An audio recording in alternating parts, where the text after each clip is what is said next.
Well, today in our study of the apostles, we're moving on to the apostle Judas Iscariot. I guess we got to wait for the projector to heat up. Oh, there we go.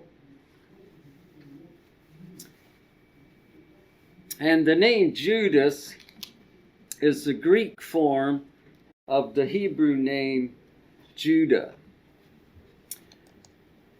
And Judah means Jehovah leads. I thought that was interesting and who we're going to study. And his name means Jehovah leads. Who might you think gave him that name?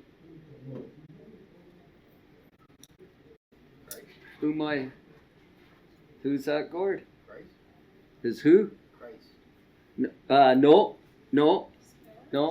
Who? That's what I thought. Somebody. This indicates a faith in God, right? But it was by his parents. And I thought that was kind of interesting myself. But he was the son of a man named Simon. If you look at John chapter 6 and verse 71. And this is Jesus speaking here of Judas, the son of Simon. For it was he who would betray him, being one of the 12. So that gives us a little info into his name. And Iscariot is not a last name. And I'm going with the consensus of more of the commentator writers agree with this, that it's not a last name. The Smith Bible Dictionary says concerning this word, the most probable thought of this word is from Ish-Kareth. Ish means being a man, and Kareth is referencing a town in the south of Judah.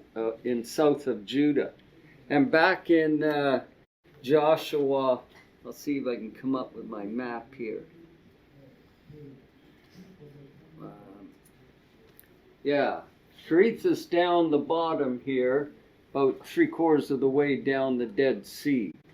And in Joshua, you find all the names of the cities in Judah, and Kareth is there. And so that is most of the consensus is that Judah was from there.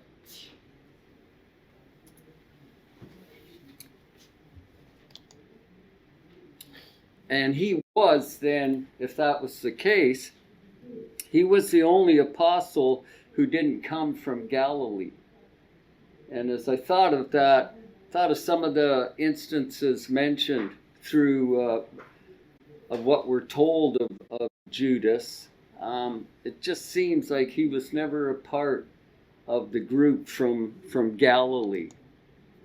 And his name appears last in every one of the biblical lists of the apostles. Judas is always listed at the end, except for, I believe, Acts 1. In verse 18, he's not even mentioned there.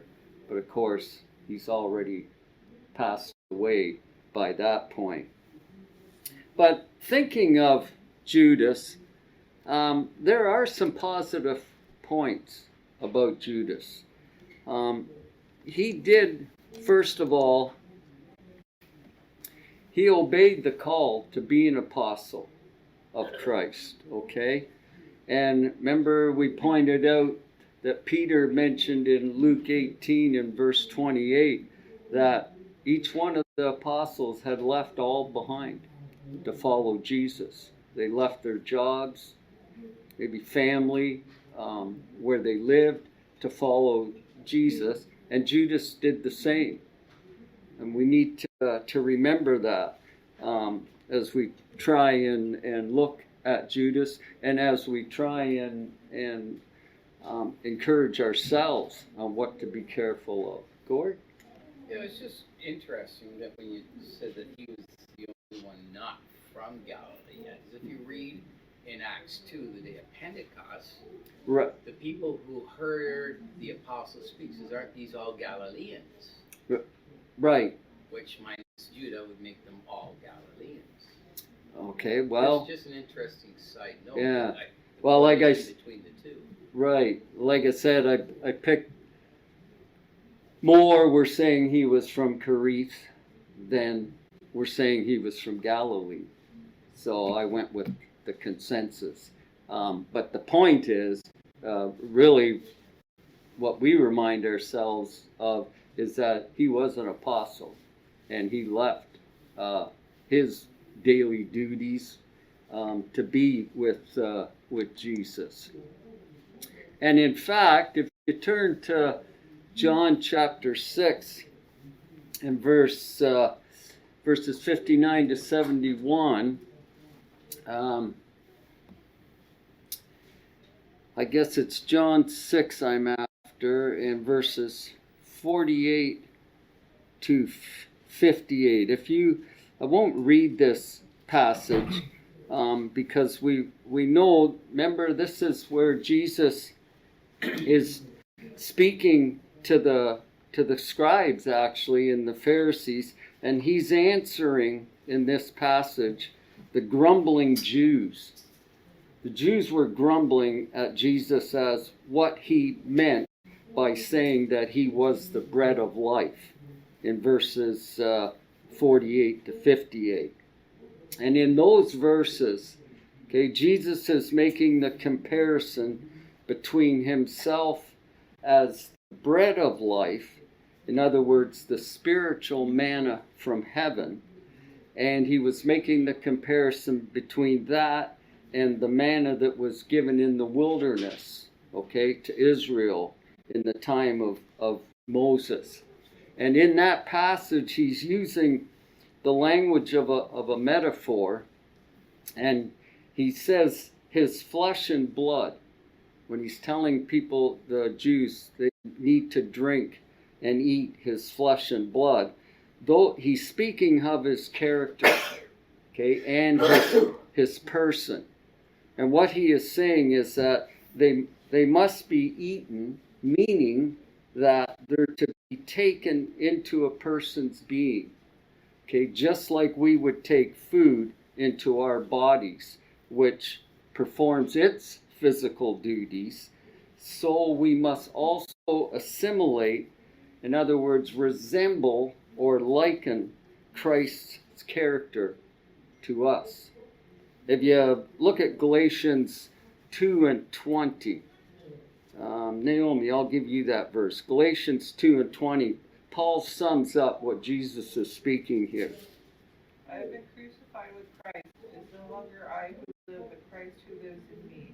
The life I now live in the flesh, I live by faith in the Son of God, who loved me and gave himself for me. Okay. Paul sums up what Jesus is speaking of there. But the Jews, of course, they don't try and consider the spiritual meaning that Jesus is trying to bring forward here. And instead, they find it repulsive. Okay? And they abandon following Jesus. But we see that Judas remains. Judas didn't leave. He remained.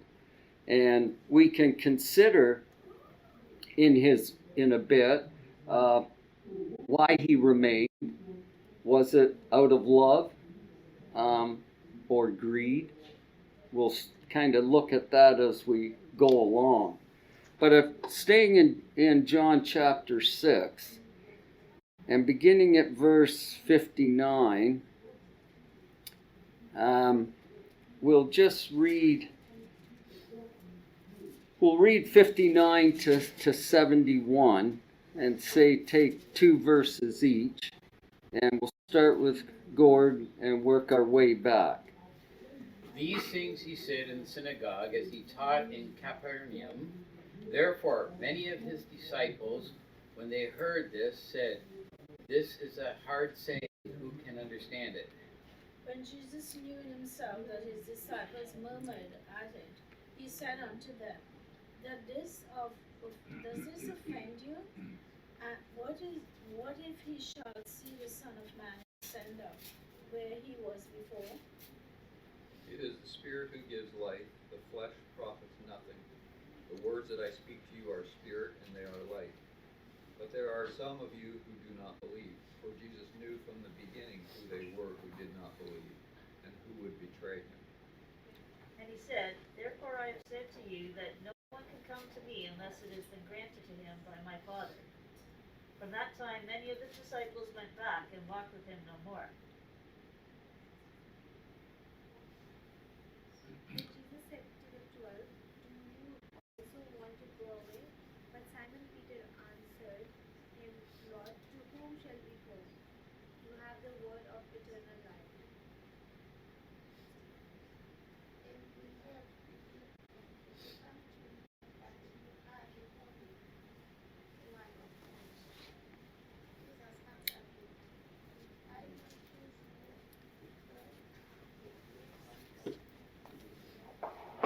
He spoke of Judas Iscariot, the son of Simon, for it was he who would betray him, being one of the 12. Okay, so in that passage, we see that Jesus was explaining what he had been mentioning to the grumbling Jews. But we read there, and we see that Judas, it's not recorded that Judas left with the others. He stays. And we see there that Jesus, knowing all things, knew there were those who did not believe in him. And also, we're told there that Jesus knows that Judas was going to betray him in verse 64. And as I thought about that, then I thought, well, why did Jesus choose him in the beginning? Remember in Luke 6, when Jesus comes down off the mountain after the night in prayer, he picks his apostles at that occasion, and he picks Judas. And as I thought of that, he knows Judas. He knows that Judas is going to betray him. But was it to give Judas a chance to change before the damage was done, before Judas betrayed him? Or was there maybe another reason? Can you think of another reason? To fulfill Christ's mission. He needed to go on that cross, and how is it going to happen unless somebody betrayed him? Okay, that's... Could be the providence of God. We don't know. Oh, We don't know. well, The Bible doesn't really say. We can only assume and speculate. okay, well, you're heading in the right direction. Jeff, what's your thought? Or did he choose him simply because he did well at the beginning? Um, At the beginning of choosing the disciples, he was a man who had faith and did what was right. right. Everybody wants to assume that he must have just been a bad guy right from the start. I think it comes from denominational thinking that assumes that once saved, always saved. And if you're not saved, it means you were never saved in the first place. Okay. No, we can actually get off on the right foot and end up falling into temptation and sin and fall away. Okay. Okay, that's a good point too. My thought was, we're told that Jesus knew he was going to betray him. Jesus knew that. He knows all. So my thought was, why did he choose them? Well, maybe did he choose them to show the fulfillment of Old Testament prophecy?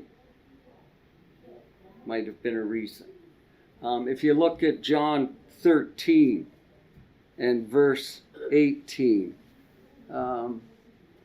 you read last, right, Jer? Sandra, do you have that? John 13 and verse 18. I do not speak concerning all of you. I know whom I have chosen, but that the scripture may be fulfilled. new against me. Okay, Jesus is quoting here from Psalms 41 and verse 9. And I'll get you to get that, Henry. I'll give you that passage.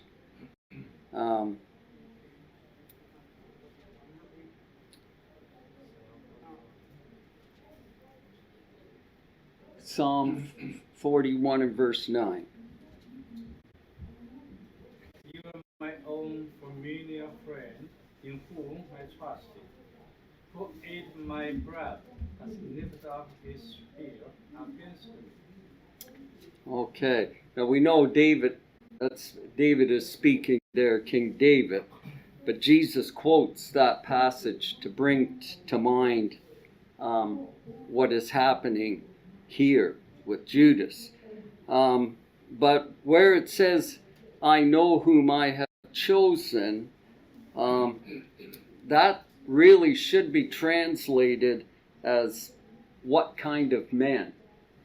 Okay, our English translators kind of didn't do the best that they could with that. Jesus is speaking there of what kind of men. And Jesus is fully knowledgeable of the untrustworthy heart of Judas. Okay? But the word chosen doesn't have to do with that. It has to do solely with his selection as an apostle. Jesus chose him as an apostle. He didn't choose him so that there would be one that was going to betray him. Okay? And we'll speak a little bit about what Jeff had mentioned. But look at Matthew 27. Matthew 27 and verses 7 to 10. I'll get Annie. Do you want to read two of them? And they consulted together and brought with them the potter's field to various sinners' use. Therefore, that field has been called the field of blood to this day. okay, and that. And then was fulfilled what was spoken by Jeremiah the prophet, saying, And they took the 30 pieces of silver, the value of him who was prized, whom they of all the children of Israel prized, and gave them to the potter's field as the Lord directed them. Okay. So my thought was, in all these verses, Jesus is showing his omniscience, isn't he? That he knows. He done that speaking of Judas. He knew Judas was going to betray him. And by going back to the Old Testament scriptures, he's showing the inspiration of the Old Testament scriptures. And I believe he's also teaching his apostles, reminding them in a way of who he is. He's the Lord, and he knows what is going on. And just it's kind of interesting there in verse 9 of Matthew 27. Then was fulfilled what was spoken by Jeremiah the prophet. Well, Matthew quotes from Zechariah, actually, Zechariah chapter 11 and verse 12 is where he quotes from. And for any confusion on that, we remind ourselves that the Jewish division of the Old Testament was the law and the prophets and the Psalms. It wasn't divided up like our Old Testament. The translators have divided ours. And Jesus used that division in Luke chapter 24 and verse 44, of which Jeremiah was the first. Jeremiah was the first prophet in the section of the prophets in the Old Testament. And I believe then Zechariah is simply writing what Jeremiah spoke. So there's not any contradiction there. It's our misunderstanding of what Jesus was speaking of in the Old Testament. The Old Testament wasn't divided up like our Old Testament. So it's just kind of a side thought, but I've read where people use that saying, well, the Bible contradicts itself. Well, it's not really a contradiction. It's a misunderstanding on our part. But anyways, then moving on, in that band of the 12, okay, we're back to thinking of Judas now. Judas had a duty to, what I put down to begin with, was to which he should have considered giving up, as we will see. We'll have lots of time for some comments, but I'm just trying to get us thinking that way.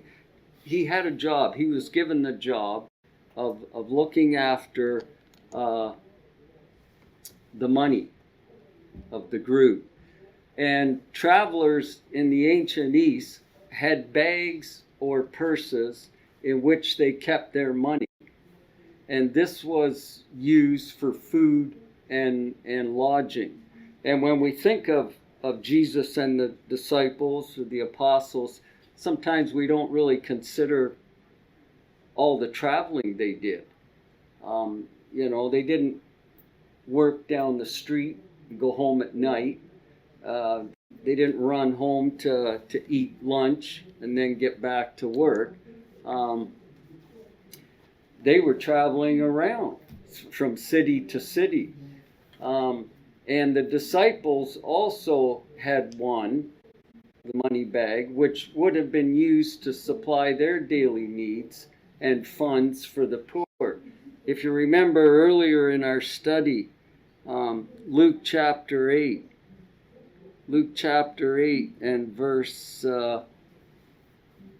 3 is our first reading. Prince, I'll give that to you, please. Luke 8. Luke chapter 8, verse 3. Yes. Joanna, the wife of Chusa, Herod's steward, and Susanna, and many others who provided for him from their substance. Okay, in this verse, we see that it's mentioned 2 women, and then it says many others. So there are more than a couple people giving money to the apostles as they travel. And then John chapter 13 and verse 29. Menchie, I'll give that to you, please. For some thought, because Judas has the money box, that Jesus had said to him, buy those things we need for the feast, and that he should give something to the poor. Okay, so in this verse here we're told that Judas is in charge of the money box. And the thought of it, Jesus saying, buy those things we need for the feast, that's a great amount of money. So it's, we wonder, or we understand that Judas was carting around a lot of money as they traveled. And Acts 2 and verse 44. Acts 2 and verse 44. Yuri, I'll come up to you, please. Sure. Now all who believed were together and had all things in common. Okay, so this just helps us to see what that money was used for. They'd be traveling around. They had to sleep somewhere. They weren't sleeping in the street. They had to eat. They weren't running to the corner store. and the thought of the poor. The thought there of having all things in common. I just pulled that verse out to show that they had money to help the poor. Go ahead. They also stayed at other disciples' houses because they were told Right. when they went out to enter that city and stay at somebody's house, if they refuse you, you wipe out dust off your feet. Right? So it wasn't just them supporting themselves. They actually had disciples helping in the work of supporting them in their travels. Of course, yeah. But that wouldn't be the steady case all the No. time. They needed when money. opportunity had happened. Right. But other times, yeah, they had to, probably sometimes sleep Right. out in the fields. Right. If they were in your town, there might be 20 people looking to stay at your house. So it's the point I'm trying to point out here is the responsibility that Judas had. It was a dire responsibility. He had to look after this group and those that traveled with them. It wasn't just always the 12 apostles. So we see that this responsibility is left to Judas. And the next time then we meet Judas in the Gospel of John is in John chapter 13. John chapter 13 and verse 2. Veronica, I'll give that to you, please. And supper being ended, the devil, having already poured it into the heart of Judas Iscariot, Simon's son, and betrayed him. Okay. Remember this verse because we'll come back to these thoughts. And Luke 22 and verse 3. I'll come back over to you, Naomi, please. And Satan entered into Judas, called Iscariot, who was of the number of the 12. Okay. These verses now we know Judas has had the responsibility of the money, taking care of the money belt. In these verses here, we can begin to see that what I call the germs of evil are starting to work upon Judas. And in most likelihood, okay, they unfold themselves gradually. People don't usually, and we know ourselves from our past, we don't usually just fall into the depths of sin, to the very bottom where we are helpless. It's a gradual movement. And we see here that Satan, we're told, enters the heart of Judas. Okay? And think about that. It says that he entered the heart of Judas. Did Judas have any control over that? Exactly. It's But like us. but We're given into temptation, right? We have a choice to resist or allow. right. But because of Judas's weakness, it was natural for him. Exactly, Gord. Yeah. The reason I bring this out and a few other verses that I'll give you each a verse, is that sometimes Judas is considered that that's the way he was. He had no control over that. He was the one that betrayed Christ, and that was just the way it was going to be. But that's not so. That's not scriptural thinking. And here, stay in Luke 22, Gord, and go to verse 31.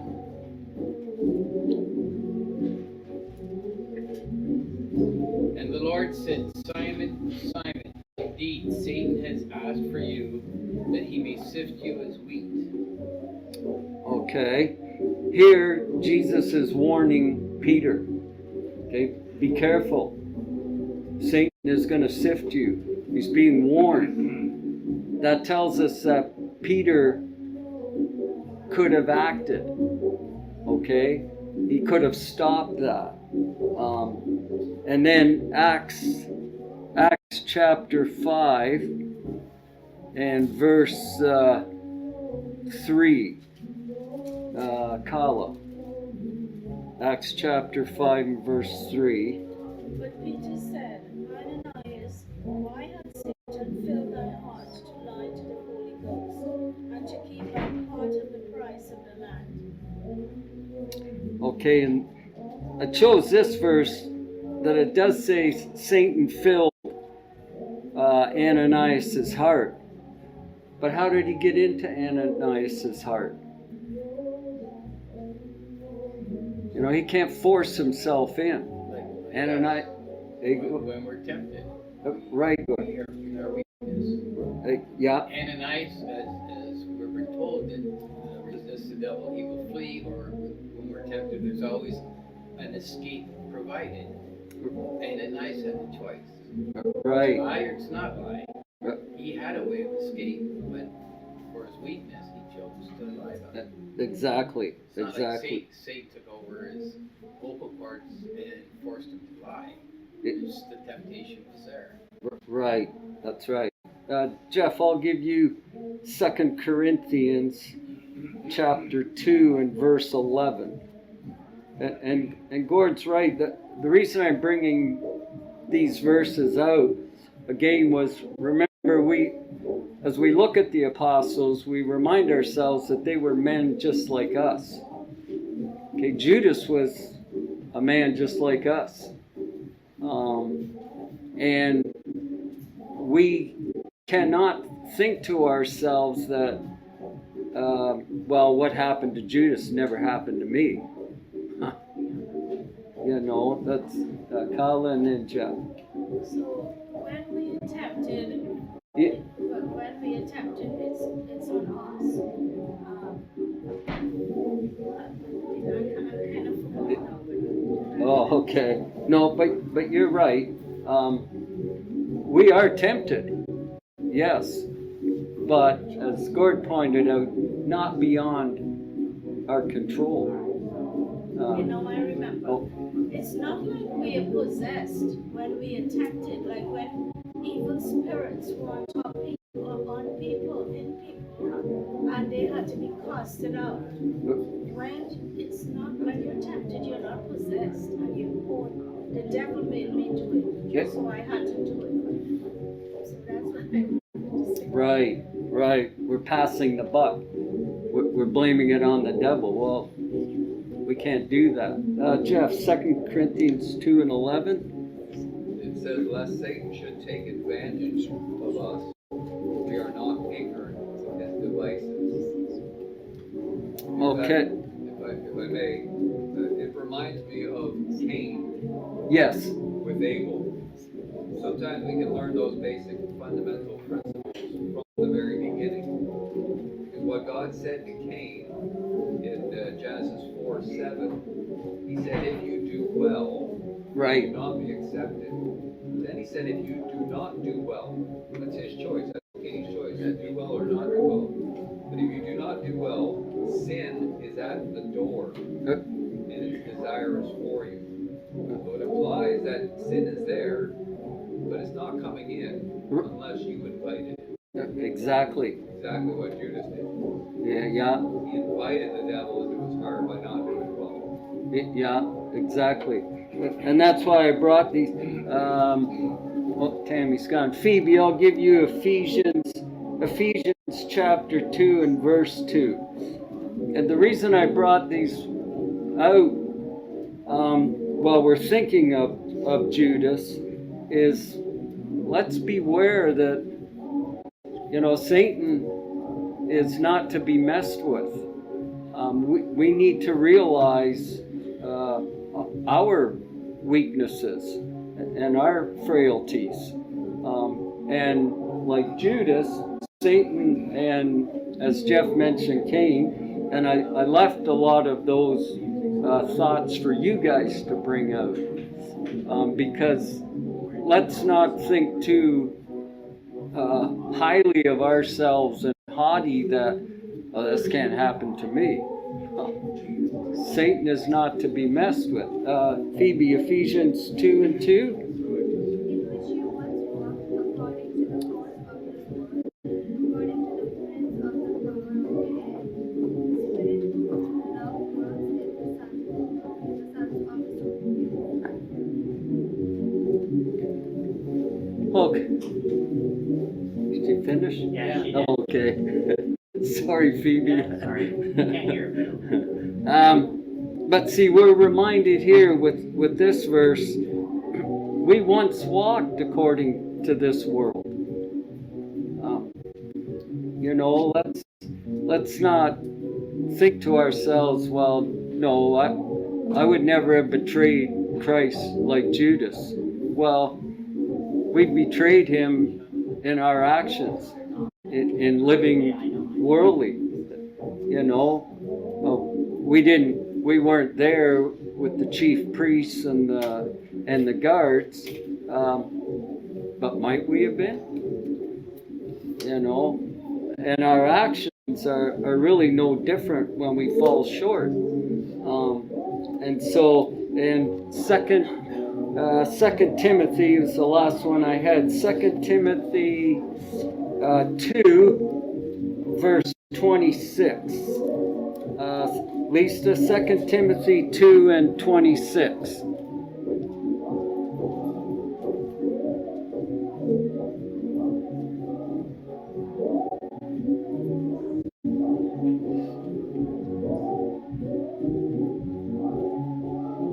I know.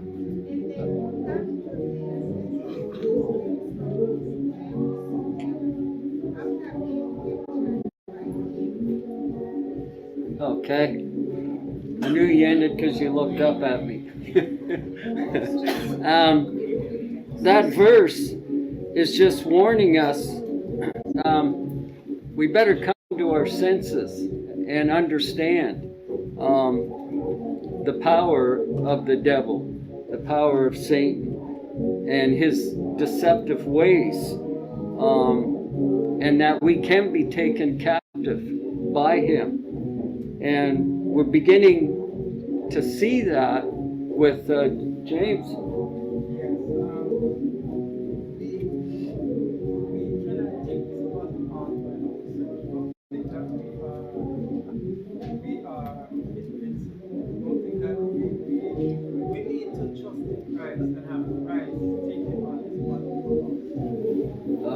We need to trust in Christ, is what James was saying. Right. Oh, okay. Yeah. Well, with that thought, we see where Judas is beginning to lose his faithfulness. He's letting greed now and the love of money to get control of him. We're starting to see that. And I thought, we'll just see, that's the first bell, isn't it?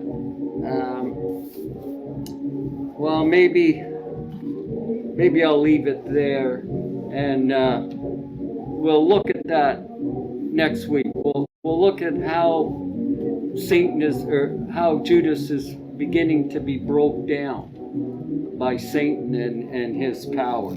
I'm not ashamed to own my Lord.